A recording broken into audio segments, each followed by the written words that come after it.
Et salut tout le monde les amis, j'espère que vous allez bien. Bienvenue pour cet avant-match, mais pas que, vous allez voir. Avant-match OM Liverpool, le match qui nous attend demain. Et je suis avec Alexis de Datascoot. Comment vas-tu Alexis? Salut Thomas, ça va très bien toi? Bah ça va super. On est dans une actualité quand même. Comment dire? C'est chargé en ce Chaude. moment, hein. C'est chaud, hein. Voilà, là on a pas mal de choses à traiter, donc on va parler évidemment de Liverpool, mais on va parler évidemment de Mercato dans cette vidéo. On va pas parler que du match. Il y a beaucoup d'infos qui sont tombées encore ce matin avec la nouvelle de Ethan Nwaneri. On va reparler de tout ça. On va d'abord se plonger avec Alexis sur Liverpool quand même qui j'ai envie de dire l'affiche de l'Olympique de Marseille pour cette Ligue des Champions, hein, vraiment le gros match. Donc on va quand même prendre le temps de discuter de ce match. Et puis après, on fera une bonne partie sur le mercato. Mais donc ce OM Liverpool qui arrive demain, déjà par rapport à ce match-là, bon, par rapport aux formes des deux équipes, comment tu imagines un petit peu ce match, Alexis? Ah, c'est compliqué à analyser, je trouve, hein, parce que le rapport de force de base, forcément, Liverpool a un meilleur effectif que l'OM et les moyens financiers sont clairement pas les mêmes.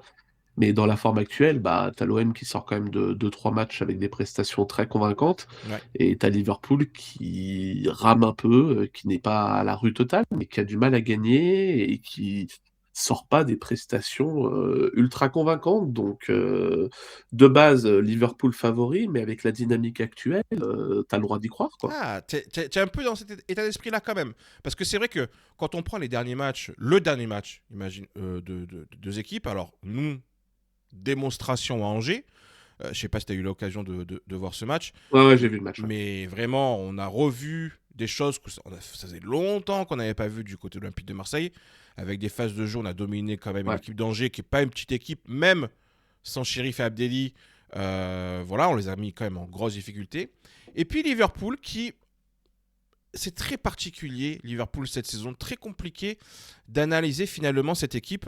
Je vous mets à l'écran notamment leur dernier match.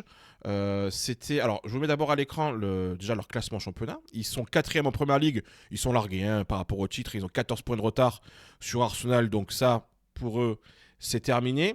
En Ligue des Champions, par contre, ils sont dans la course pour le top 8, hein, puisqu'ils sont là 9e à la porte du coup du top 8 avec des résultats.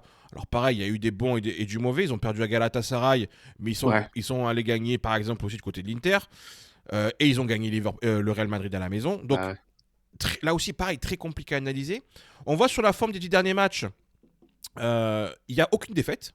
Ouais. Mais il y a aussi 5 matchs nuls. 5 victoires, 5 matchs Ouais. nuls pour Liverpool.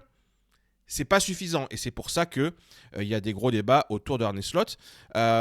Et le focus qu'on voulait faire, nous, en fait, c'est sur le dernier match de Liverpool. Ce Mhm. match nul contre Burnley, à la maison, un partout.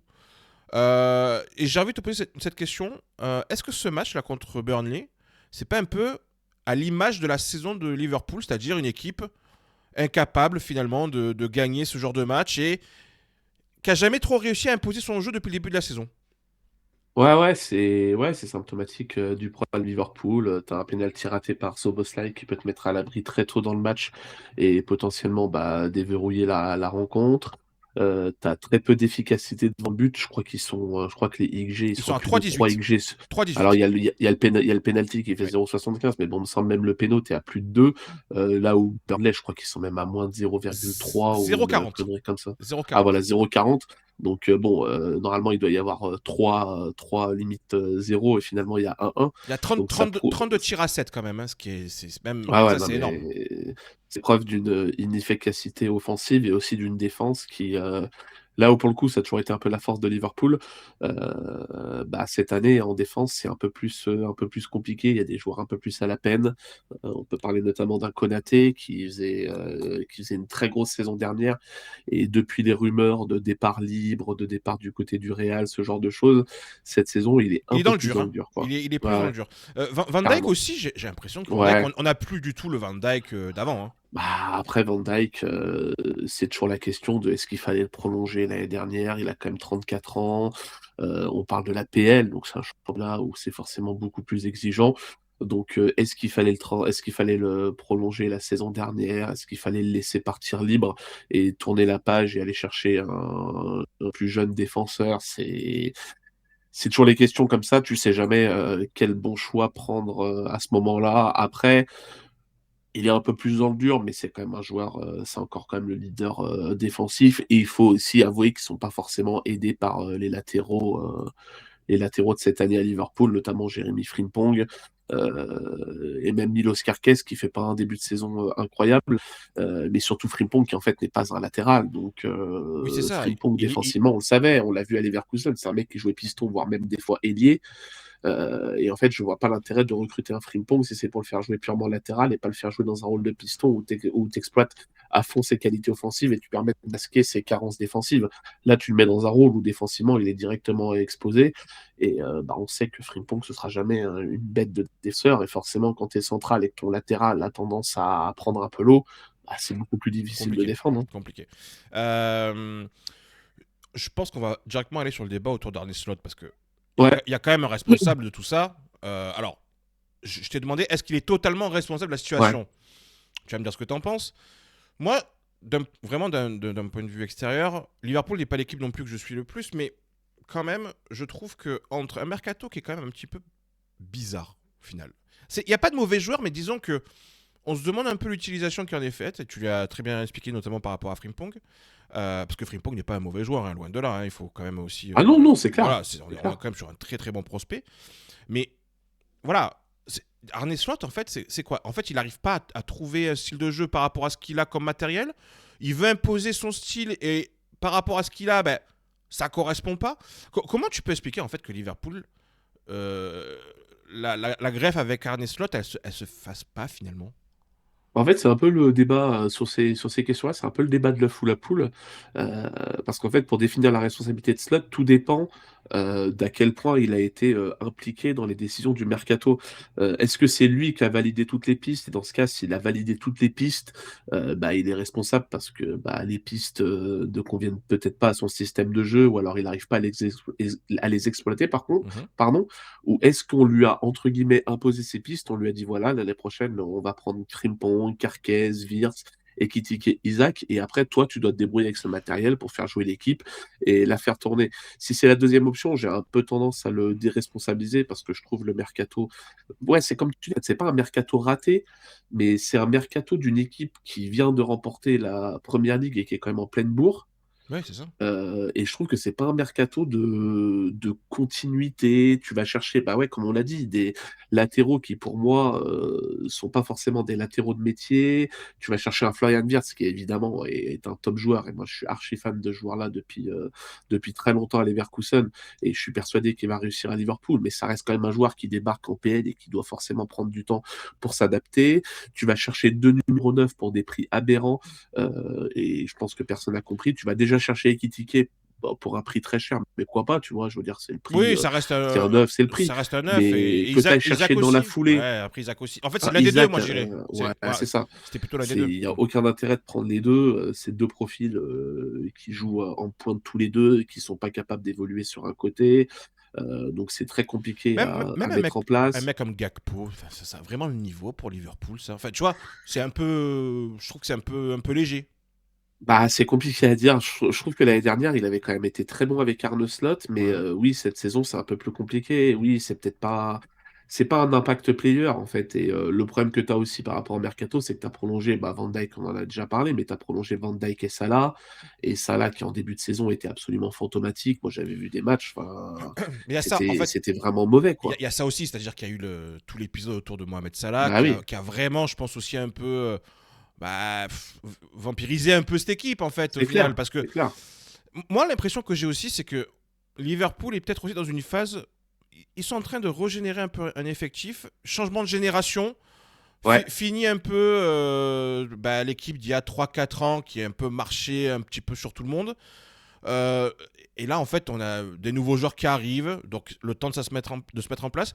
J'ai aussi l'impression que tu me diras ce que tu vas en penser, mais l'année dernière, l'élimination contre Paris en Ligue des Champions, ça a été un peu peut-être aussi un tournant psychologique pour cette équipe.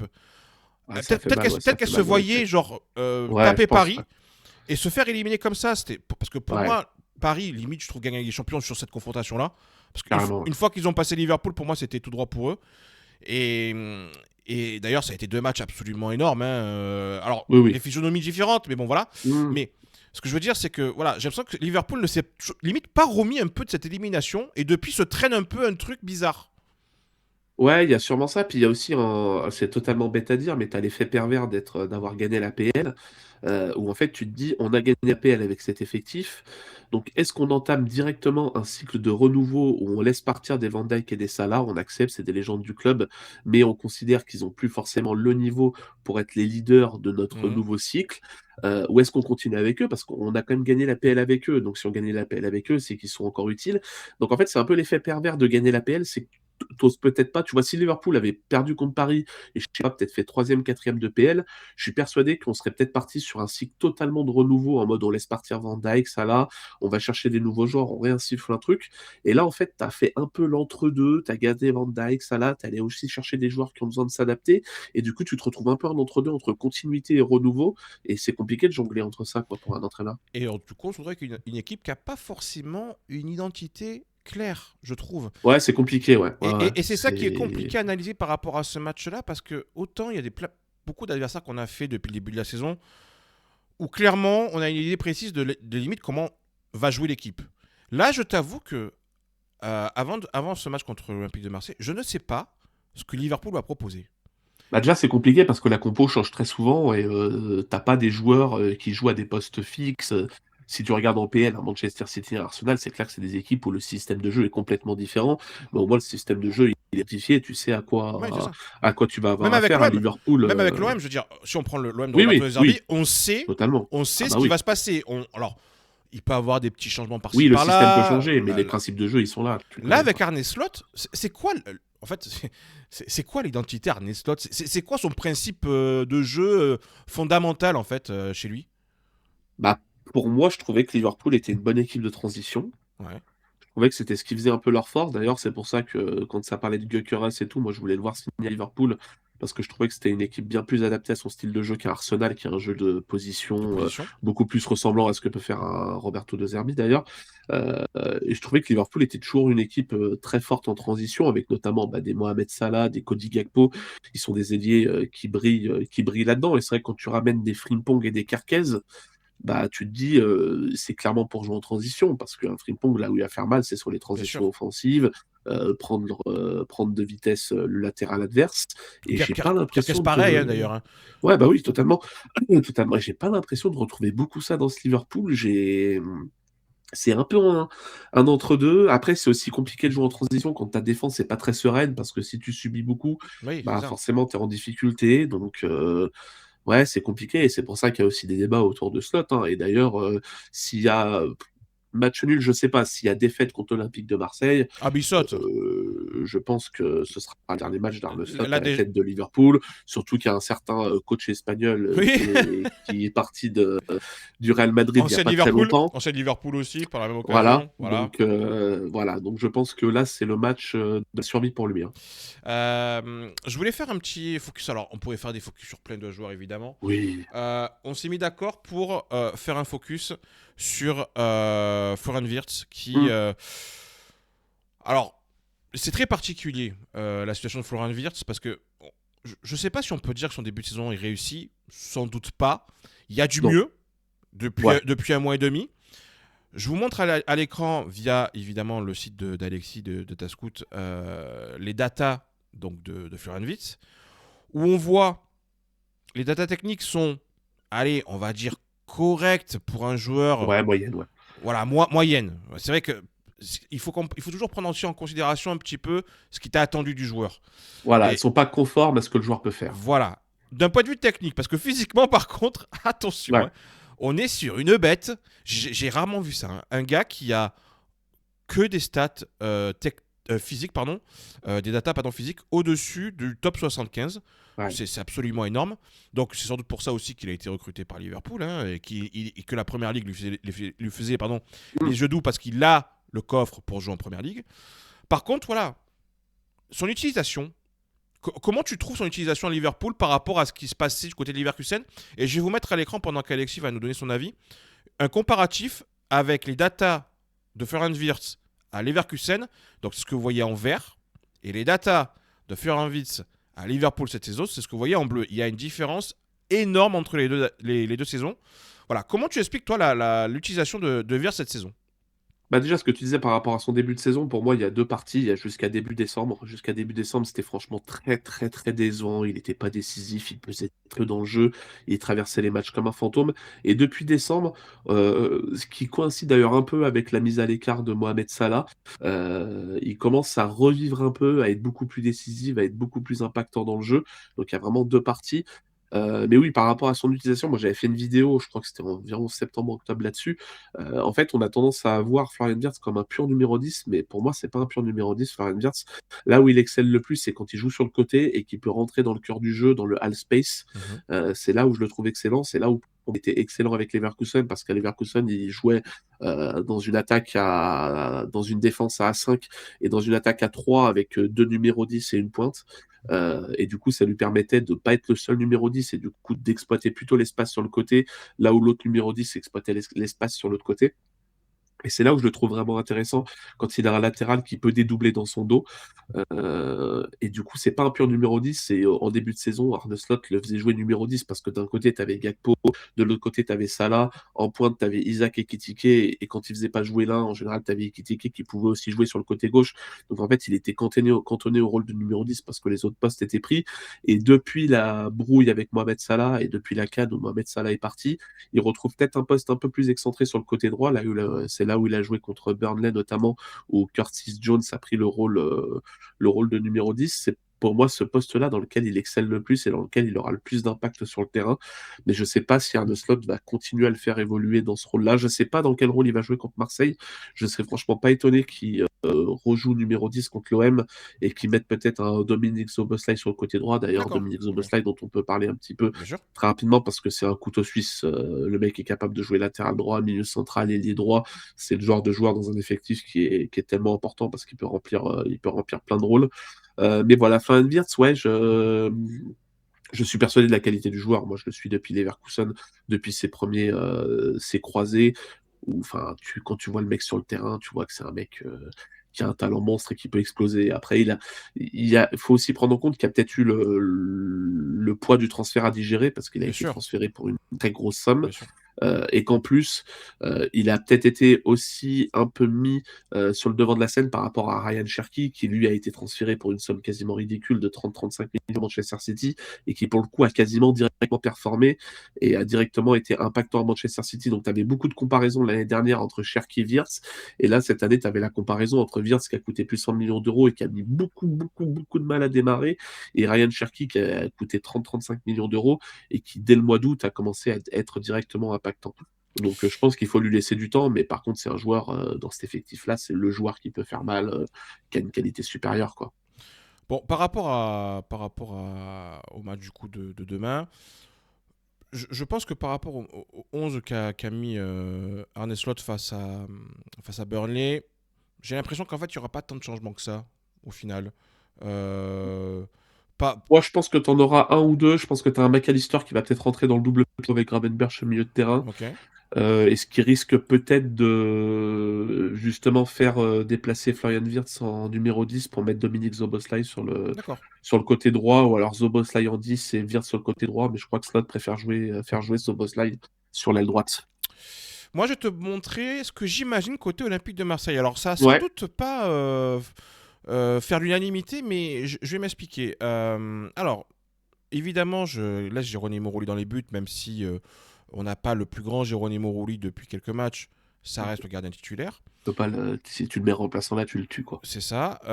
Naef Agad étant toujours. Enfin, il Ouais, revient de la canne. oui, oui, trop tôt. Beaucoup trop tôt pour lui. Je pense qu'on va repartir sur la défense à 3. Alors, je mets défense à 3, mais vous m'avez compris parce que Oui, c'est ça change modulable. beaucoup. Hein. Alors, vous Oui, excitez oui, pas oui, pour les anti-défense à 3. On est sur une défense à 3 en phase offensive. Et puis en phase c'est clair, défensive, on est sur du 4-4-2 limite. Hein, voilà, ou 4-2-3-1. Ça dépend comment on c'est positionne. ça. Ça bouge tellement que de toute façon, je pense qu'il faut arrêter le débat autour de la tactique. Mais je l'ai positionné comme ça. Donc je repars avec la défense Medina, Balerdi, Murillo. Je t'avoue que je laisse Benjamin Pavard. Alors même si on va peut-être me sortir la carte de l'expérience pour Benjamin Pavard, j'ai quand même l'impression qu'il y a un vrai souci autour de Benjamin Pavard depuis quelques matchs. Je ne Ouais. suis pas persuadé que ça soit la meilleure des idées de le remettre sur ce match-là. Surtout que face à lui, potentiellement, il va se retrouver face à Gakpo, qui est quand même un mec qui peut faire des différences par la vitesse, par la transition. Je ne suis pas persuadé que Pavard en ce moment soit au meilleur de sa forme. Alors Murillo défensivement n'est pas non plus une assurance tout risque, loin de là. Mais par contre Murillo peut faire davantage mal offensivement qu'un Benjamin Pavard en ce moment. Moi, je pense qu'il va mettre Pavard parce que, un peu comme Rouli, comme on dit sur Rouli, si tu mets pas Pavard titulaire sur ce match-là, je pense que tu le tues. Tu Mais... penses que... Ouais, bah après, évidemment qu'il y a le côté aussi psychologique du truc. Tu te dis, est-ce que des mecs comme ça, tu peux les mettre sur le banc? Mais je t'avoue que je trouve qu'au mérite, en tout cas, je mettrais Murillo. Après, On est d'accord, ça c'est après clair. Pavard, effectivement, c'est peut-être aussi le match où il faut le remettre. En parlant de taulier à remettre, je t'avoue que je repars. Alors, je le fais, mais alors, limite, je me déteste en mettant ce double pivot. Tu me vois venir, je Tu pense. remets Geoffrey? Ben, je vais remettre Geoffrey Kondogbia avec Pierre-Emile Lebierg. C'est tellement de Zerbiesque de faire ça. On le voit, en fait. Oui. Il le met à tous les gros matchs. C'est-à-dire, à Madrid, il l'a mis. Là, pour le trophée des champions contre Paris, il a remis. Il n'a pas remis depuis. Ben, il va le remettre. Enfin, c'est obligatoire. Je vois tellement le double pivot Kondogbia-Aubière. Bah, de toute façon, ça se joue entre Kondogbia et Vermeuren. Ouais, ben voilà, donc ça va être Kondogbia. Parce que Vermuren, en ce moment, de toute façon, il écarte totalement un petit peu. J'avoue que le milieu, je n'arrive pas à lire ce que cherche à faire Roberto De Zerbi. Je dis pas, alors, je dis pas que c'est mal géré, mais j'ai l'impression qu'il y a des joueurs les joueurs sont rapidement écartés après Ah, deux, trois matchs dans le dur et que bah, ça les tue en fait. Hein. c'est pas qu'une O'Reilly, impression. Honnêtement, c'est pas qu'une impression. Vermuren, on a beaucoup de mal à comprendre. O'Reilly, t'en as parlé, mais O'Reilly, je pense qu'il y a un problème d'utilisation totalement en fait d'O'Reilly. On en a déjà de toute façon, parlé. on en avait parlé On en avait parlé en déjà. début de saison, hein, c'était sûr. Hein. Et Angel Gomez, bon, toi, dès le Bon, départ, t'avais dit que t'avais des gros doutes par rapport à lui. D'ailleurs, il est bientôt plus olympien. ouais. Nadir, je pense que c'est beaucoup trop léger, même s'il a fait Oui, un bon match contre Angers, attention, hein, oui, oui, mais, oui, mais c'est trop léger pour jouer contre oui, oui, Liverpool. carrément. Bon, ben, on a finalement, effectivement, ça se joue entre Vermieren qui est rentré à la 89e contre Angers, où clairement là, le message qu'il a envoyé est pas positif, et puis Kondogbia qui, pour moi, effectivement, va jouer dans ce double pivot. Alors après, est-ce que ça va tenir tout le match? Non. Kondogbia sortira à l'heure de jeu. Oui, Et à ce moment-là, ben, on verra qui y mettra. D'ailleurs, la clé du match sera peut-être là. Qui sera le remplaçant de Kondogbia à l'heure de jeu? ouais. O'Reilly, Gomez, j'ai quand même du mal à y croire. Vermiren, on verra bien. Ça va être un des choix qui sera très très important côté Roberto Zerbi.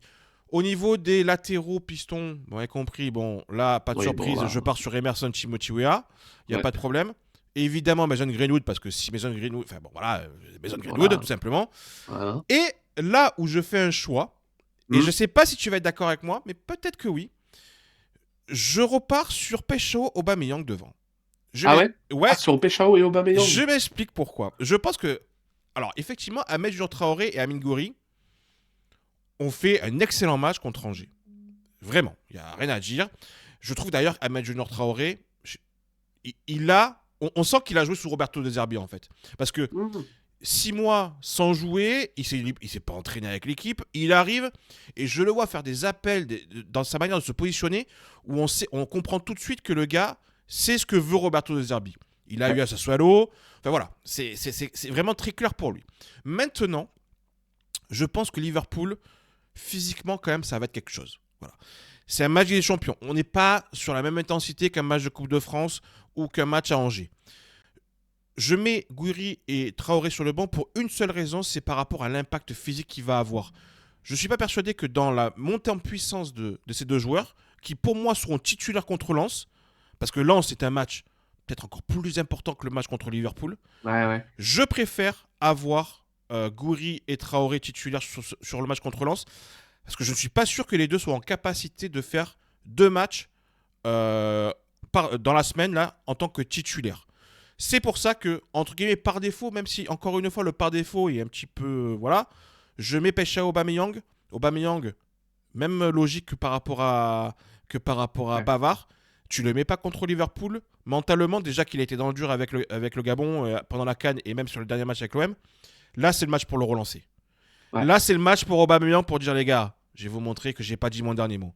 Et Peshao, le meilleur de Peshao qu'on a eu, c'est en Ligue des Champions. Et je pense quand même que dans ce match-là, même au Vélodrome, on va avoir des espaces. Et Peshao va avoir des espaces à un moment donné parce que je n'imagine pas Liverpool nous proposer un bloc bas. Ouais, Voilà un c'est petit clair. peu ma manière de voir les choses. Dis-moi ce que t'en penses. Non, moi je suis d'accord avec toi. Alors franchement, Guiro-Aubameyang, pour moi c'est du 50-50. Gouiri mérite de jouer, mais Aubameyang, comme tu l'as dit, si tu le fais pas jouer là, tu le tues. Gouiri revient aussi quand même d'une blessure. Il a un match très important contre Lens, donc il faut peut-être qu'il souffle un peu et qu'il enchaîne pas tous les matchs. Donc franchement, à la pointe, je trouve que les deux choix sont. Il y a des arguments pour les deux, donc je trouve les deux cohérents. Et moi, je titularise aussi Peshao. Bah, pour la première raison, c'est comme les autres, on doit en parler, mais si tu mets pas Peshao sur ce match-là, je pense que tu le tues. C'est quand même le transfert le plus cher de l'histoire de ton club. Si tu le mets pas titulaire là et tu lui envoies clairement le message qu'il est passé derrière Traoré dans la hiérarchie. Et surtout, je pense que c'est le genre de match où Peshao peut briller. C'est C'est le ça. genre de match, comme tu l'as dit, où il va y avoir des espaces, où il va pouvoir faire mal en transition. S'il brille pas dans ce genre de match, il va pas briller contre des blocs bas en Ligue 1. Peshao, on l'a déjà vu, contre les blocs bas en Ligue 1, c'est compliqué. Technique, c'est pas le joueur le plus fin du monde, là où Ahmed Junior Traoré est beaucoup plus intéressant dans ce rôle-là, dans les combinaisons avec Gouiri. Peshao, voilà, si tu le mets pas dans les matchs de Ligue des Champions où tu auras des espaces où il pourra manger les espaces et faire mal à notamment Frimpong, c'est clairement un désaveu et ça veut dire que tu comptes plus sur lui. Donc je pense que Peshao va jouer, ouais. Donc voilà un petit peu ce que j'imagine. On a fait un tour, on va dire, assez complet autour de ce match. Après, comme on s'était dit avec Alexis, évidemment, Liverpool quand même est une équipe qui est quand même assez suivie de tout le monde, hein. Donc c'est vrai Oui, qu'on bah oui, n'est ça l'a pas, on payé, n'est hein. pas rentré dans la découverte de joueurs comme on a pu faire avec l'Union Saint-Gilloise par exemple. Donc voilà. Et on va, bah, évidemment, parce que vu l'actualité en ce Ouais. moment, on va parler mercato. On va parler mercato, je vais profiter qu'Alexis soit là, parce qu'Alexis, en plus, le mercato, je sais aussi que voilà, c'est quand même quelque chose que tu aimes énormément. Le mercato avec. Alors, bah, tu vas me dire simplement ce que tu penses à chaque fois un petit peu des rumeurs qui sont tombées, ton avis sur le moment, et puis un peu comment tu projettes la chose. Alors, nous, on en a parlé déjà hier pendant le live. Quentin Timber. Ouais. Bon, je me suis fait un spam de mes réseaux hier parce que j'ai osé dire que je savais pas trop quoi penser de Non, cette mais liste-là, donc c'est tu, parfait, je vais pouvoir avoir un avis un peu plus étayé ouais, ici. non, mais alors, écoute, tu as fait un tweet. Alors, il faudrait que je le retrouve, mais je t'avoue que là, j'ai pas eu le temps de tout Je, réparer. je l'ai supprimé, je l'ai C'est supprimé. vrai? Ah, d'accord, ok, ouais, Ouais, carrément. je l'ai supprimé, Ah, ouais, mais c'était c'est rien, c'est Twitter. c'était ingérable. C'est rien, c'est C'était Twitter, ingérable. c'est normal. Ouais, c'est Euh, exactement ça. voilà. En tout Non, cas, et pour le coup, Enzo a fait un tweet très long, très détaillé, et je le rejoins à 100% sur tout, tu sais donc quoi? voilà, ça fera une bonne substitution. Je vais en profiter. Tu me fais bien de m'y faire penser. Je vais aller chercher le tweet d'Enzo. Je vais juste te demander, toi, ton avis par rapport, du coup, à cette rumeur Quentin Timber. Bon, En fait, mon avis, il est en deux parties. Financièrement, je pense que c'est un très bon coup parce que le joueur arrive en fin de contrat, il est en froid avec son coach, avec Robin van Persie. Donc, il veut partir cet hiver pour partir libre l'été prochain. Donc, tu peux l'avoir à un prix abordable autour des 10 millions d'euros. Je pense je crois, le prix n'a pas du tout filtré encore, hein. C'est non, ça? alors ça n'a pas filtré et de ce que j'ai comme élément, difficile d'avoir vraiment une idée bien Ouais, précise. On est soit entre 6 et 8, ce qui serait, je pense, très très bien, pour moi, c'est très ou bien. potentiellement ça pourrait être au-dessus de 10. Donc, je t'avoue que Voilà. c'est compliqué de savoir véritablement ce qu'il en est par rapport au prix que va lâcher Ouais. l'OM. Par contre, j'en profite juste, voilà, je vais un peu aller entre plein de trucs, mais je vous mets à l'écran aussi quand même le dernier tweet de Sanchiaouna de Foot Mercato qui dit qu'un accord de principe a été trouvé entre l'OM et Feyenoord pour Quentin Timber. Donc, je pense que le prix devrait filtrer assez rapidement là dans les prochaines heures. Ouais. Et je vous mets à Ok. l'écran le tweet d'Enzo, donc Enzo, le spécialiste de Redivise. Alors, je vais pas vous lire tout ce qu'il a marqué, hein, je vous laisse lire à l'écran, je vous mets tout ça. Mais l'avis aussi assez détaillé de Quentin Timber de Denzo. Du coup, financièrement, si tu es en dessous de 10 millions, je pense que c'est un très bon coup parce que quoi qu'il arrive, même si ça marche pas, c'est un joueur avec une petite cote qui est encore assez jeune, tu arriveras à le revendre, tu seras pas en perte. Donc, quoi qu'il arrive financièrement, je pense que tu t'y retrouveras. Par contre, si c'est au-dessus de 10 millions d'euros, je trouve que c'est un peu cher pour un joueur en fin de contrat en 2026 quand Mm. même. Et par contre, sportivement, je suis pas ultra convaincu parce que pour moi, c'est un joueur qui était en pleine bourre il y a 2 ans en Eurodivisie. Il faisait vraiment des grosses performances et ça parlait déjà de lui en PL, ce genre de choses. Et depuis 2 ans, 1 an et demi, 2 ans, Je trouve que il est un peu plus à la peine. Ses performances, je en fait, Il dans y, les il y a championnats une comme le blessure. rugby. En fait, il y a une blessure Ouais, qu'il faut ouais, c'est rappeler. ça. Il a une blessure au ligament externe du genou. Ouais. Grosse blessure il y a 1 an. Mmh. Et depuis, c'est vrai que on va dire que c'est pas simple pour lui de Ouais. revenir. Je vais vous mettre notamment à l'écran les datas de Quentin Chiber sur cette saison. On le voit, les datas techniques. Alors, reste encore des datas sur la saison très correctes hein, Oui, oui. par rapport à comment dire à l'Eurodivise. Hein. Il domine sur quand même pas mal de choses. Mais c'est vrai que voilà, on n'est plus sur le joueur coté à 25-30 millions d'euros que beaucoup de clubs de PL veulent s'arracher. C'est d'ailleurs peut-être pour ça que l'Olympique de Marseille arrive à pouvoir récupérer un Bah, profil c'est comme ça. ça, oui, c'est et tu vois, en Eredivisie, tu as des joueurs parfois qui, cassent tout. Tu vois, par exemple, un Joey Verman, tu vois clairement en Eredivisie, le mec est au-dessus du lot et se balade en Eredivisie. Quand je vois Timber jouer depuis 1 an et demi, je vois pas je vois pas un grand joueur, donc des gens ont interprété ça par le joueur est une pipe. Ce que je veux dire, c'est que je vois pas un joueur qui surnage dans son championnat et où tu dis: «Ouais, le mec, il est trop fort pour l'Eredivisie et la prochaine étape, c'est d'aller au-dessus». Et comme, bah, de toute façon, vous l'avez vu avec Péchao, le problème, c'est qu'un joueur qui est d'Eredivisie, parce que Quinten Timber, il a quand même 24 ans. On parle pas d'une pépite de 19-20 ans, il a quand même 24 ans. Il n'est jamais sorti de l'Eredivisie. Quel est son vrai niveau dans un championnat plus exigeant comme la Ligue 1, voire même la Ligue des Champions? Est-ce qu'il est capable de franchir un plafond de verre et d'être vraiment un joueur impactant au milieu de terrain? Je... Il peut très bien le faire, mais il peut très bien ne pas le faire. Mm. Et c'est pour ça que sportivement, je ne suis pas convaincu, parce que pour moi, en fait, à l'Olympique de Marseille, on en a parlé d'ailleurs tout à l'heure sur les milieux, Vermeuren, Combo, O'Reilly, Nadir. En fait, tu as beaucoup de milieux, mais t'en Est-ce qu'il as. apporte une vraie plus-value, selon toi, par rapport à ce qu'on a déjà? Bah, par rapport au profil, pour moi, il est impactant défensivement comme un Vermeuren. Il peut l'être en tout cas, et il a peut-être un peu plus de qualité balle au pied. Donc, au final, le double pivot de Timber Højbjerg, je le trouve pas ridicule. Mais Il peut s'installer comme titulaire. S'il vient cet hiver, de toute façon, bah, voilà. vu le niveau actuel des milieux de l'Olympique de Marseille, j'ai envie de te dire que oui, si au niveau, il peut s'installer en tant que titulaire. Mais en fait, pour moi, je pense que dans mon avis par rapport à Timber, c'est que je place les ambitions de l'Olympique de Marseille d'être en phase finale de Ligue des Champions, de faire huitième, quart de finale, bon, demi-finale Oui, bien après sûr, c'est bien sûr. beaucoup plus exigeant, Mm. et de concurrencer le PSG en Ligue 1. En fait, si l'objectif Marseille, c'est de faire podium de Ligue 1 et barrage de Ligue des Champions, Quinten Timber, il va faire l'affaire, c'est pas un Mm. débat. Mais si tu as comme ambition de passer un cap et d'aller chercher le PSG en Ligue 1 et de faire grosse performance en Ligue des Champions, j'ai du mal à être convaincu par le profil de Quinten Timber. Quel message t'envoie aussi un Vermeuren qui, il y a 1 mois et demi, était vu comme une star, où j'entendais qu'il fallait absolument lever l'option Ah d'achat ben, dès cet hiver, si possible, etc. je pense que Quel message tu envoies en fait? la situation autour de sur Vermeuren est en train de changer un petit peu, très clairement.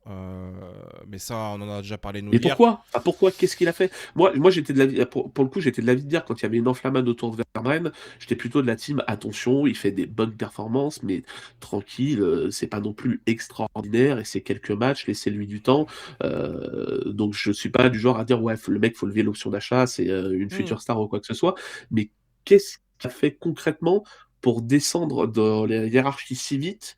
Il a pris un carton rouge, il a peut-être fait 1 ou 2 matchs un peu en dessous, mais qu'est-ce qu'il a fait pour passer de mec dont il faut lever l'option d'achat immédiatement à mec qui va potentiellement se faire doubler et passer en rotation? Il y a, je pense, autour de. C'est pas je pense, mais il y a des tensions entre Roberto De Zerbi et le joueur. Le courant passe mal entre les deux, très clairement. Ouais, tu penses, ouais. Et le management est compliqué. Et Vermeuren, en fait, il y a ce truc-là aussi. C'est malheureusement l'option d'achat, elle est pas automatique. Ouais. Et ça change quand même pas mal de choses, même dans le management du coup de l'Olympique de Marseille. Quand je dis management de l'Olympique de Marseille, c'est Roberto De Zerbi, Mehdi Benatia, voilà, vous m'avez compris. Ouais, ouais, ouais, ouais. Autour du joueur, parce que au final, d'un joueur dont on sait qu'il va rester l'année prochaine, on est sur un joueur où au final on se dit est-ce qu'on va mettre 20 millions d'euros sur lui. Ouais, c'est Voilà. ça, ouais. Et donc du coup, on se permet peut-être des choses avec le joueur qu'on ne serait pas permis avec d'autres joueurs qu'on sait qu'on va quand même avoir la saison prochaine. C'est Ouais. un peu ce truc-là. Et par rapport aux rumeurs qui sont tombées, c'est-à-dire Timber et aussi Dacunia, dont on va parler juste après, mais très clairement, le prix que tu vas mettre sur Timber et Dacunia, c'est même, ouais, c'est quasiment, ouais, c'est même plus que l'option d'achat que tu vas mettre sur Vermeuren. Je vois très très mal l'Olympique de Marseille l'été prochain envoyer 40-50 millions d'euros sur des milieux de terrain. Bah, c'est ça, ouais. Voilà. Donc, Mais En fait, est-ce que Hitler va t'apporter une plus-value par rapport à Vermeuren à l'instant T? Je n'en suis pas sûr personnellement, je dis pas que ce sera pas le cas, mais je C'est suis pas compliqué, ultra c'est convaincu hyper et compliqué de répondre à cette question. Après, je trouve que Arthur Vermeeren, il y a quand même. C'est très irrégulier, mais en même temps, son âge aussi fait que c'est un joueur qui est moins prêt que Timber. Je trouve que Timber, en fait, il apporte à court terme un peu plus de oui, garantie sur le comment dire, ouais, sur le niveau intrinsèque du mec. Vermeeren a sans doute un potentiel plus haut que oui, Timber, mais c'est ça. à l'OM, le potentiel, Oui, c'est le c'est le problème problème, aussi. c'est clair. Voilà. C'est C'est-à-dire que clair. il faut quand même que tu aies un minimum de garantie avec le joueur. Oui, Après, Vermuren a, sur des matchs, encore une fois, parce que tout est mal interprété, mais Arthur Vermuren a montré sur des matchs qu'il avait un oui, énorme bah potentiel et oui, même bah un oui, niveau actuel très très bon. bah Mais oui. je pense que son carton rouge contre Nantes, son Ouais. action lui fait très très mal. Et là, le message qu'il a envoyé, plus là, les recrues qui sont quand même ciblées sur le milieu de terrain, où à la base, le milieu de terrain ne devait pas forcément trop bouger lors du mercato hivernal. Ah, là, le message, il est plus que clair autour de Arthur Ah Vermeeren. bah oui, mais ouais, ouais, c'est ça, mais du coup, ouais, tu lui envoies un message clair. Alors pour le coup, après, je pense que Timber est plus adapté à un double pivot qu'Højbjerg, tu vois? Je Oui, crois beaucoup plus on en avait moi, parlé en début de saison, je je croyais crois pas beaucoup. beaucoup au double pivot, Vermeuren-Højbjerg. Là, j'y crois beaucoup plus à Timber-Højbjerg, pour Moi, le je coup. crois beaucoup cette association entre Bière et Timber. Mais en tout cas, voilà. Ça a l'air d'avancer. Santiaona nous dit qu'il y a un accord de principe qui a été trouvé. Donc, on devrait en savoir plus. Peut-être que d'ici la vidéo va sortir, normalement la vidéo sera à 14h dans ces eaux-là. Peut-être que l'accord sera tombé avant la publication de la vidéo. Si c'est le cas, bon, bah, en tout cas, bienvenue Quinten à l'Olympique de Marseille. Mais sans doute qu'effectivement, il va venir du côté de l'Olympique de Marseille. Je referai une vidéo spéciale sur lui avec notamment. Alors, j'aurai Enzo, mais vous verrez d'une certaine manière. Il est en vacances, notre ami Enzo, donc on l'embrasse. Mais il m'a laissé quelques vocaux, donc on pourra faire quand même Ah, une petite présentation de Quentin Timber comme il se doit. L'autre rumeur qui est tombée hier, c'est Gianluca Di Marzio qui nous parle de Luca D'Acunha, le français de Com, l'ancien joueur notamment de Clermont, de Rennes, un joueur qui a eu un parcours assez spécial. Santiaona d'ailleurs, encore aujourd'hui dans son tweet, nous dit que Abdelid Acuna, alors voilà, sont très haut placés dans la liste des milieux de terrain, voilà, sans donner plus d'informations. D'Acuna, qu'est-ce que tu penses de cette piste? Moi, je t'avoue, je te dire mon premier avis, je suis absolument pas surpris que ce nom sorte. Je sais de source très sûre que Pablo Longoria le regarde depuis des années, a suivi son évolution. C'est un joueur dont tu vas nous parler qui a quand même eu un changement de poste ces dernières années, qui était avant un ailier qui est redescendu au fur et à mesure pour devenir une sorte de milieu de terrain, organisateur, très bon pied gauche, enfin voilà. Mais est-ce que pour toi, capitaine à Com, homme de base de Fabregas, est-ce que pour toi, déjà, un, c'est faisable? Et deux, est-ce que tu le trouves, Roberto De Zerbi, compatible? au niveau de la faisabilité, je ne comprendrais pas trop pourquoi Com laisserait partir son capitaine en plein milieu de la saison. J'avoue que j'ai du mal à comprendre. Enfin, je veux dire, il est pas en fin de contrat ou quoi que ce soit. Ah non, il est même plutôt blindé au niveau de son contrat. Moi, j'avoue que je ne comprendrais pas le choix. Je sais pas de combien serait l'indemnité.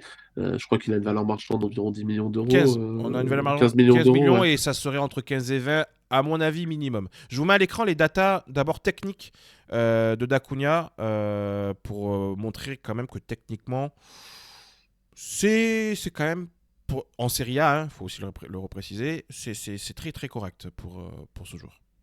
Ouais, c'est un joueur techniquement très correct. Bah, pareil, en fait, je sais pas quoi penser de la piste parce que c'est un bon joueur, mais je trouve ça quand même cher. Et le passage Serie A Ligue 1, c'est deux championnats qui sont tellement différents Différent. dans l'intensité physique. Un mec qui brille en Serie A dans ce rôle-là, il a le temps de s'organiser. Physiquement, il n'est pas forcément beaucoup pressé. Quand tu arrives en Ligue 1, physiquement, tout est plus dur, tout va plus vite. Est-ce que tu es capable de garder le même rendement technique en Ligue 1? Je sais pas. En fait, c'est comme tout. Quinton Timber, si tu veux faire podium de Ligue 1 et barrage de Ligue des Champions, je pense que tu peux le faire avec un Cunha, ça c'est pas un problème. Hmm. Mais est-ce que c'est le joueur qui va te permettre d'aller concurrencer le PSG, voire même Lens avec ce début de saison en Ligue 1? Est-ce que c'est le joueur qui va te permettre de passer les barrages et potentiellement les huitièmes de Ligue des Champions? Je suis pas ultra Bah, persuadé. Voilà, ça là, ne donne aucune piste de l'OM, mais Dacunia, on parle d'un joueur là pour le coup qui n'a aucune expérience de la Coupe c'est d'Europe, hein, voilà. ça. Contrairement à Timber qui pour le coup lui a quand même une expérience Oui, oui, oui, internationale, néerlandaise, oui, etc. clairement. Là, Dacunia, c'est vrai qu'on est sur un joueur qui est un petit peu dans l'antichambre, on va dire, des joueurs français, pas hyper connu, voire même pas du tout. Bon, il a fait une interview il y a quelques mois où il disait justement qu'il avait envie de revenir en France pour justement se faire connaître. Ouais. J'imagine dans l'optique évidemment d'aller peut-être un jour chercher l'équipe de France. C'est peut-être ça l'idée. Pour moi, c'est un milieu de terrain qui, je ne le vois pas autrement que dans un double pivot en tant que à Oui, gauche. oui. Voilà. Donc ça veut dire que c'est en gros peut-être un remplaçant d'Heubière à terme, parce que Mais c'est Heubière, deux profils qui ont rien à voir, c'est deux quoi. profils qui n'ont rien Enfin, à voir, je suis d'accord, mais je ne vois pas d'autre utilisation d'Acuna aujourd'hui. bah, En, oui, je suis en d'accord. numéro 10, le 8-10, ça serait lui. Waouh, Ah, non, j'ai du mal à je crois pas l'imaginer non quand même. plus. Donc, c'est vrai que ça peut poser des questions, cette rumeur. Mais encore une fois, Santiaona et Gianluca Di Marzio, vous vous rappelez une chose, Di Marzio, on est sur quasiment le meilleur ami de Roberto De Zerbi. Hein. C'est pas une blague, hein, c'est une Oui, réalité. oui. Voilà, les deux se connaissent depuis de longues années. Donc si Di Marzio sort ça, c'est qu'il sort pas ça pour faire voilà. Ou alors c'est une piste histoire d'envoyer un truc pour Ouais, ouais. ça peut être aussi une possibilité évidemment, mais voilà, Di Marzio quand même joue pas mal de choses aussi par rapport à cette rumeur. Et de toute façon, Santiona, derrière, confirme quand même la rumeur. Donc là, je vous mets à l'écran les datas techniques où effectivement, on voit quand même que c'est très intéressant. Par contre, moi, là où je te rejoins, bah, physiquement, c'est un garçon. J'ai du mal, en fait, à imaginer comment il peut survivre en Ligue 1. Ouais, pour moi, c'est des profils qui sont pas adaptés à la Ligue 1, c'est des profils qui brilleraient en Serie A, en Liga, mais tu les mets en Ligue 1, PL, Bundesliga, c'est des profils qui se font noyer par l'intensité, par la rapidité du jeu, et puis si tu le payes 15-20 millions, enfin, tu peux pas le mettre en rotation, c'est pas possible. Ah Donc non, t'es non, obligé de c'est un lui titulaire. donner. Tu prends Dacunia, c'est pour être titulaire à l'Olympique de Marseille. Hein. C'est clair et net. Hein. Ah, mais du coup, si tu prends Timber, enfin, en fait, c'est pour ça que je n'arrive pas à comprendre. En fait, honnêtement, le mercato milieu de terrain de l'Olympique de Marseille, pour moi, à l'heure actuelle, il est illisible. Je sais pas si toutes les pistes sont vraiment véridiques. C'est- En fait, je comprends pas. T'as déjà beaucoup de joueurs et tu vas en recruter. Franchement, je comprends pas. J'arrive Après pas à saisir. on sait qu'il y a du départ qui est prévu. Angel Gomez, Oui, Daryl Bacola. Matt O'Reilly, j'avais donné l'information comme quoi l'Olympique de Marseille réfléchissait à casser son prêt. Ça a été démenti, mais moi je vous reconfirme que l'Olympique de Marseille a en tout cas réfléchi pour pouvoir casser son prix. Je ne sais pas si réellement ça va se faire ou pas, mais je ne serais pas étonné que Matorale soit quand même un peu mis de côté d'ici la fin de la saison. On a parlé d'Arthur Vermiren. Donc finalement, on se retrouve avec un Neubier, un Kondobia, on sait qu'il joue un match sur 5. Il n'y a pas de vrai numéro 10. Il y a la piste Iman Abdelli aussi, dont on n'a pas encore parlé. Et d'ailleurs, je vais vous mettre à l'écran un comparatif que j'ai fait entre les trois joueurs, c'est-à-dire Timber, Dacunia et Abdelli. Donc vous voyez, Timber est en bleu, Dacunia est en vert et Abdelli est en orange. Alors, je dis pas que les trois vont venir. Peut-être que les trois vont venir. Peut-être que en fait ça va être ça le milieu de terrain plus Heubière. On voit en tout cas ce que chacun amène dans des championnats à chaque fois différents. Donc évidemment, il faut toujours prendre avec des pincettes un peu tout ça. Mais voilà, c'est vrai que est-ce que tu imagines les trois venir là, moi non. sur ce mercato et moi, je trouve qu'il y a quand même un gros problème à l'Olympique de Marseille au milieu de terrain. C'est le gars qui doit jouer 8-10 là. Voilà. Ce gars qui Bah joue oui, un peu oui. plus haut. Des Bah oui. trois, si on doit prendre un des trois, ce serait lequel le plus adapté finalement à ce poste-là? Bah, pour moi, c'est Timber. Pour toi, c'est Timber, parce que Timber, il a joué Moi, aussi à c'est ce Timber. poste-là Bah oui, à plus Feyenoord. galant. Voilà. En fait, moi, Abdelli, j'aime bien la piste, tu vois. C'est un joueur que j'aime beaucoup. Je le vois parfaitement s'inscrire à l'Olympique de Marseille. Et l'avantage d'un Abdelli, c'est que s'il vient cet hiver, tu vas le payer pas cher. Et s'il vient l'été prochain, il vient en fin de contrat. Et c'est un joueur qui peut s'adapter au jeu de Roberto De Zerbi. Il va apporter une touche technique intéressante. Par contre, enfin, je vois pas l'intérêt de faire Cunha et Abdelli cet hiver. Enfin, c'est deux profils très similaires de mecs qui physiquement sont pas les rois du monde, mais qui ont une vraie patte et peuvent jouer en meneur de jeu un peu en trait. Donc pourquoi pas, mais je vois pas l'intérêt d'aller chercher les deux. Et surtout, en fait, le problème, c'est que j'ai l'impression que le mercato d'hiver, qui normalement est un mercato d'ajustement, là, il se transforme en mercato de régénération où tu veux potentiellement aller chercher trois milieux de terrain, que tu vas forcément du coup payer cher, notamment Cunha, parce que tu vas aller chercher cet hiver, alors que l'été prochain, les mecs, Timber, Abdelli seront en fin de contrat, et Cunha, si comme le laisse partir cet hiver, c'est forcément pour une somme hyper intéressante, parce qu'ils vont pas brader leur capitaine au mois de janvier. Donc en fait, tu prends beaucoup de risques sur des joueurs qui, pour moi, où tu te dis pas, ouais, là, pour le coup, c'est une vraie plus-value, c'est un mec, on l'achète cet hiver, et il va tout de suite être titulaire, il va nous apporter énormément, on est sûr que ça va être un indéboulonnable, et un mec qui va apporter énormément à l'effectif tout de suite. Je trouve pas ça chez les trois pistes. Celle où je le trouve peut-être plus, c'est Abdelli, parce qu'il connaît la Ligue 1, qu'on sait ce qu'il vaut, et qu'au moins, il y aura très peu de surprises sur ce que le joueur est capable d'amener. Timber, il y a l'interrogation physique du fait qu'il se blesse très régulièrement maintenant, depuis sa grosse blessure et qu'il est un peu dans le creux de la vague. Et Cunha, tu as l'incertitude du mec qui joue en Serie A, qui n'est pas monstrueux en Serie A, qui est bon en Serie A. Est-ce qu'il est capable d'encaisser la Ligue 1? C'est ça, en fait, où j'ai du mal à déchiffrer tout ça. Je ne comprends pas. On va voir. Je pense qu'il y a vraiment beaucoup, beaucoup de choses qui vont se passer. Il y a notamment... alors, on est en train d'enregistrer, ce qui est magnifique pendant qu'on enregistre, c'est qu'il y a des choses qui sont encore en train de tomber pendant l'enregistrement. Il y a notamment Sacha Tavolieri qui nous indique que Iman Abdelli pourrait finalement... alors, l'OM garde bon espoir de faire Iman Abdelli cet hiver. Mais si ce n'est pas le cas cet hiver, ils retenteront le coup cet été dans le cadre évidemment d'un transfert gratuit. Voilà, peut-être que la piste Iman Abdelli finalement ne se fera pas. Bon, Mm. c'est toujours pareil.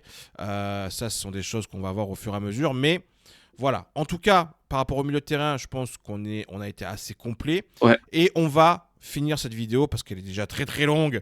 Et mais c'est le mercato, donc c'est ça qui est bon aussi. exactement. On va parler de la grosse rumeur. Alors qu'elle, pour le coup, ça a popé ce matin et c'est en train de s'accélérer et on arrive à un stade où on est quasiment sur un truc, j'ai l'impression, fait. C'est la piste Ethan Nwaneri, le jeune, alors, ailier numéro 10, Ouais, ailier 10, ouais, ailier plutôt 10, ailier et capable de jouer 10, ouais. voilà, ailier 10 d'Arsenal. Alors Arsenal, on sait que on est un peu, je vais vanner, on est un peu leur sorte de formation hein, quand même, hein, parce que on a eu Saliba, on a eu Nuno Tavares, donc là on ferait le coup avec Ethan Nwaneri, c'est-à-dire un prêt sans option d'achat. Tu prends en charge le salaire. Fabrizio Romano a donné davantage d'informations, donc je vais vous mettre notamment voilà, le tweet. Offre officielle de l'Olympique de Marseille, donc Arsenal pour Nwaneri. Un prêt jusqu'en juin, pas de clause d'option d'achat, salaire pris en charge, des frais de prêt supérieurs à 3 millions d'euros, mais basés sur les apparitions du joueur. Donc en gros, plus il va jouer, plus on va payer. C'est le style de deal. C'est l'inverse d'Hendrick, parce que Hendrick à Lyon, c'est plus il joue, moins il paye. Là, c'est plus il joue, plus tu payes. C'est ça, exactement. Ah ouais, Carnoneri souhaite aussi un temps de jeu régulier. Donc là aussi c'est pareil. Est-ce que Et t'es sûr que Nwaneri, c'est pas l'inverse? T'es sûr que c'est pas plus il joue, moins tu payes de eh frais? ben, Parce que écoute, sinon, je trouve ça débile. euh, je, Le de- mec, plus il dans, joue, plus tu payes. dans la traduction que j'ai, je comprends ça. Maintenant, ça peut être l'inverse aussi, tu me diras. On verra. De toute façon, je pense qu'on va avoir davantage d'informations par la suite. Et Sanchiaona qui a précisé aussi une chose. Bon, voilà, c'est que c'était en train de. Les choses étaient en train de se faire petit à petit. Et il y a aussi d'autres journalistes qui ont renchéri sur ça, notamment Marc Méchenois qui a dit que Marseille s'active bien sur le prêt sans option d'achat d'Ethan Nwaneri. Les discussions avancent bien. Comme l'info vient à la base de David Orstein, qui est quand même une pointure en termes d'infos. Oui, oui, pour Donc, le coup, oui, David Orstein, David c'est Orstein, fiable. c'est Fabrizio Romano, hein, c'est pareil. Hein. On Il est, sort pas beaucoup d'infos, mais quand il les quand, sort, quand, c'est il, quand il fiable. les sort, elles sont claires et Voilà. nettes. Donc voilà, en tout cas, par rapport à Ethan Nwaneri, je vous mets à l'écran les datas du joueur. Alors, ce sont des datas qui datent de la saison dernière, puisque Ouais. cette saison, bah, il a quasiment pas joué. Hein, voilà, donc, pour pouvoir avoir un comparatif, quelque chose d'intéressant, on est allé sur la saison 2024-2025. Qu'est-ce que tu peux nous dire du joueur?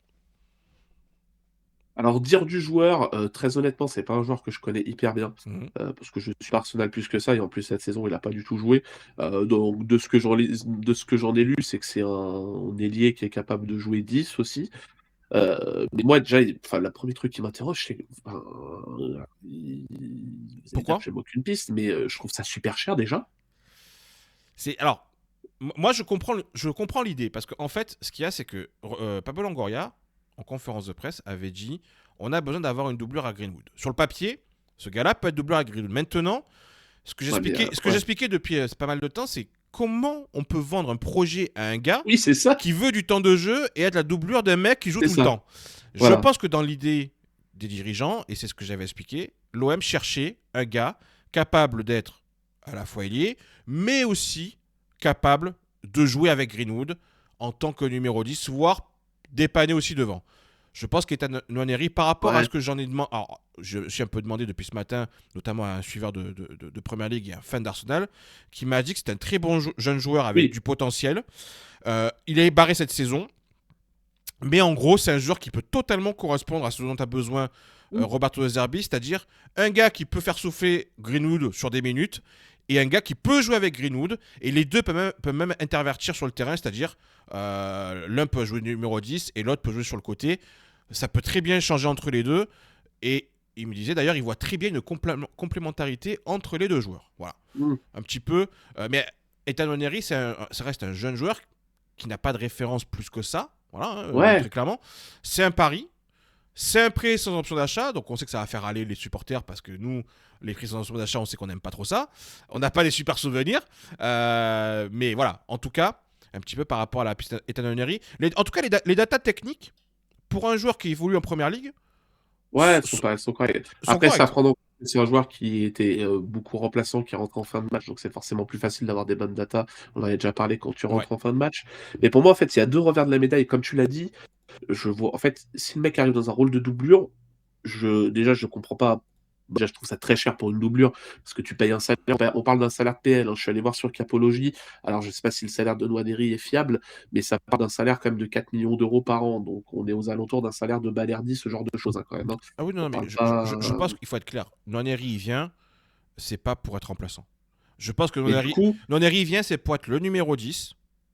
Ah, moi, à mon sens, la vision que j'ai, c'est Nwaneri numéro 10, titulaire avec Greenwood, et tu as derrière un double pivot Timber Højbjerg.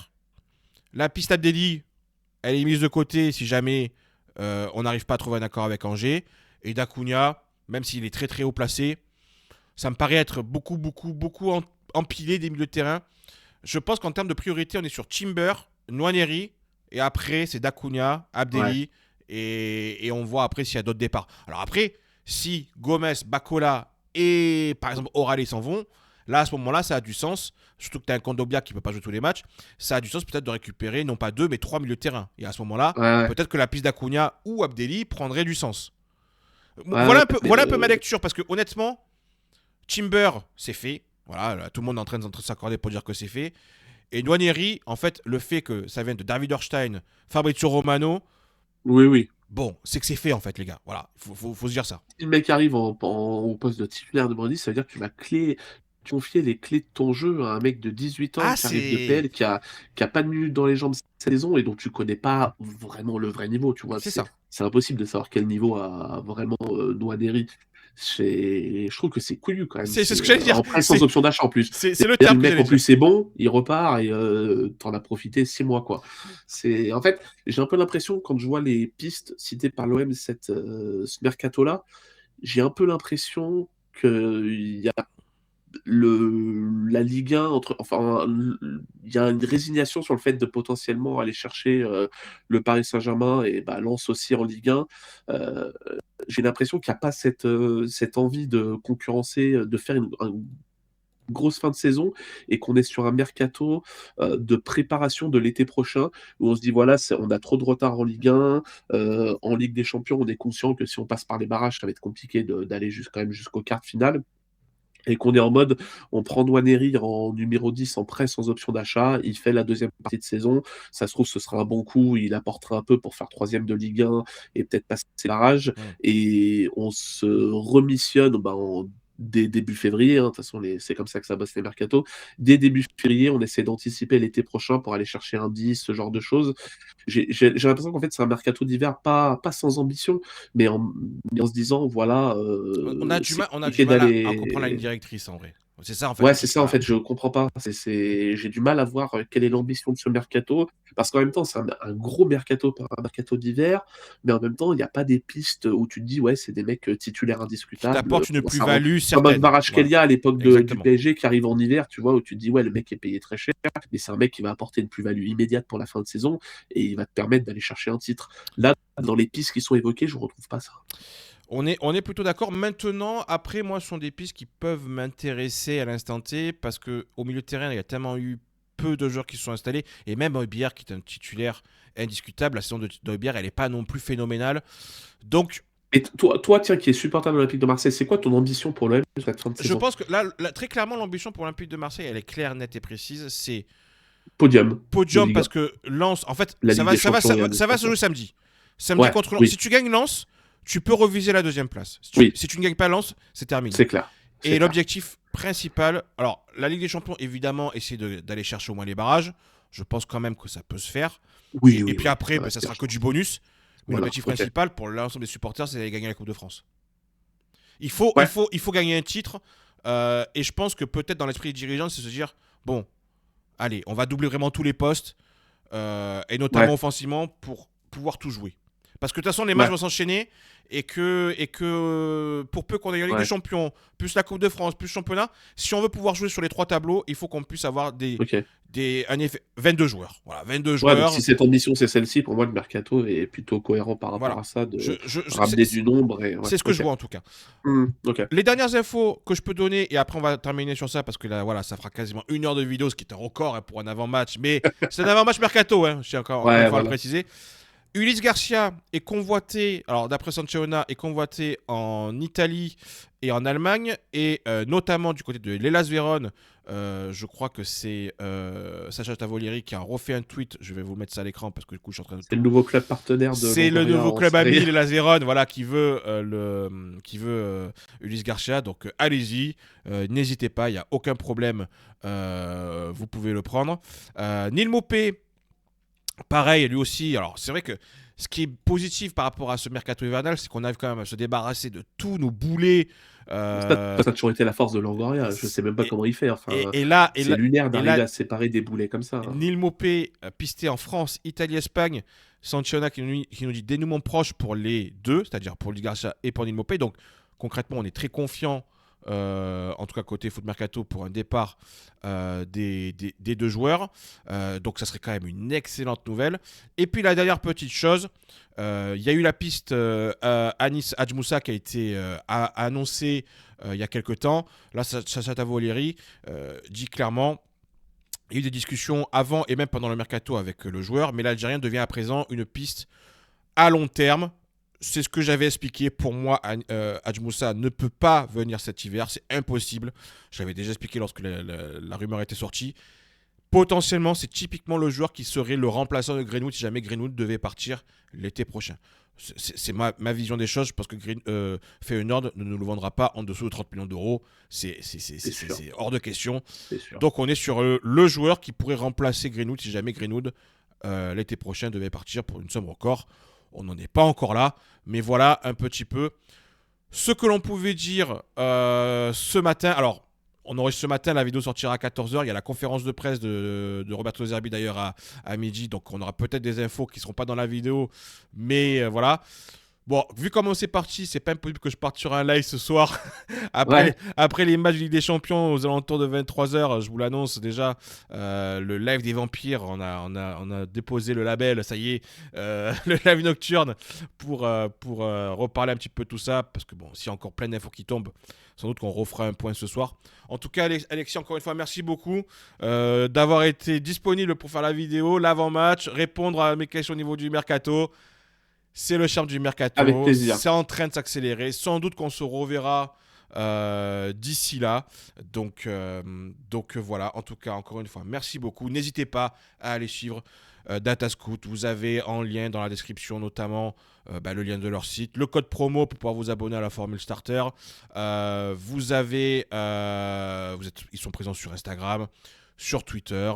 Je vous conseille vraiment d'aller sur leur site parce que c'est vraiment hyper sympa. C'est pour ceux qui aiment la data, je vous le dis, vous êtes devenu la référence numéro un. Merci. Donc voilà. Et puis vous avez juste en dessous, vous le voyez, le code promo pour nous soutenir via notre sponsor OCO, évidemment, sponsor olympique de Marseille et sponsor de la tribune olympienne. Donc voilà, n'hésitez pas, si vous voulez nous soutenir, à faire une commande sur leur site. Il y a plein de produits OM, vous allez voir, vous allez vous régaler. Donc voilà, Alexis, merci beaucoup. Et puis on se dit à très vite, peut-être dès ce soir pour un prochain live. Ou sinon, à demain pour le débrief d'OM Liverpool. Allez, ciao tout le monde! Ciao tout le monde, à plus.